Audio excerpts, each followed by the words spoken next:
pousse mon premier soupir et m'attend de voyer le dernier tsar.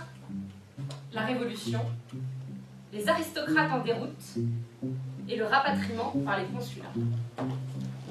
Le temps d'un second, Jean revenait d'Orient avec les fièvres traditionnelles et se mariait. C'en était fini de ce côté-là. Mais le temps que je pousse mon troisième soupir, il m'en voulait de ressembler à sa jeunesse morte et me traitait de tous les noms, sauf ceux du sang béni des familles. Moi, j'attendais. Au fond de moi, je savais, les hommes sont mauvais quand on leur rappelle le temps passé perdu.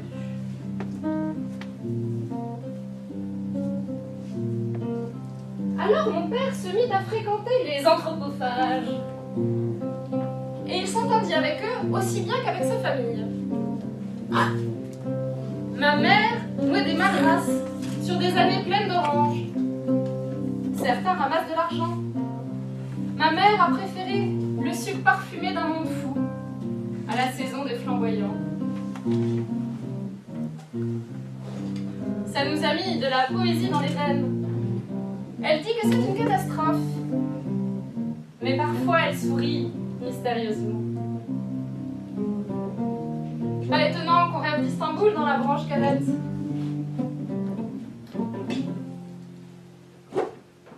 Quant au frangin, il part pour l'Amérique.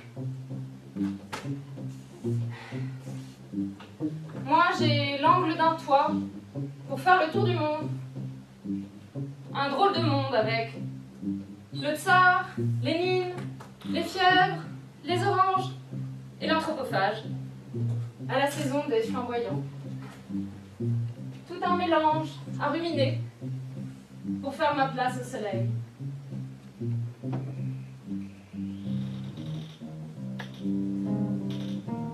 Sous le chanté parlé d'une ode, l'aigu précise un ton plus grave. Enchaîne à son espace une base essentielle. Ainsi, ma ville. Je l'avais oubliée, dans les périples incertains, les mémoires multiples, l'été lointain, cet amour infidèle, je l'avais oublié. Quelque enfant exilé me la chante sans fin et m'oblige à la voir encore un peu. Ainsi, ma ville avait son fondement de rythme et de notes. Un rythme large, enveloppant à la fois l'air et le sol. Toujours présent en toute saison, au seuil de pluie de ses cafés. Rythme passé, perdu, hauteur des tours. Quand s'est perdue la terrasse au-dessus, alors, et seulement alors, on pouvait dans un sous-sol rire et danser. Paris est tiré vers le ciel, ses tours rompant le rythme de l'espace, peu fier de ses sous-sols et de ses catacombes. Mais qu'un automne, je t'emmène au coin fleuri de ses jardins, ou sur le seuil de pluie de ses cafés. Je la résume alors à ce bonheur, cette foule, fidèle au rendez-vous, quand on s'élance hors de chez soi.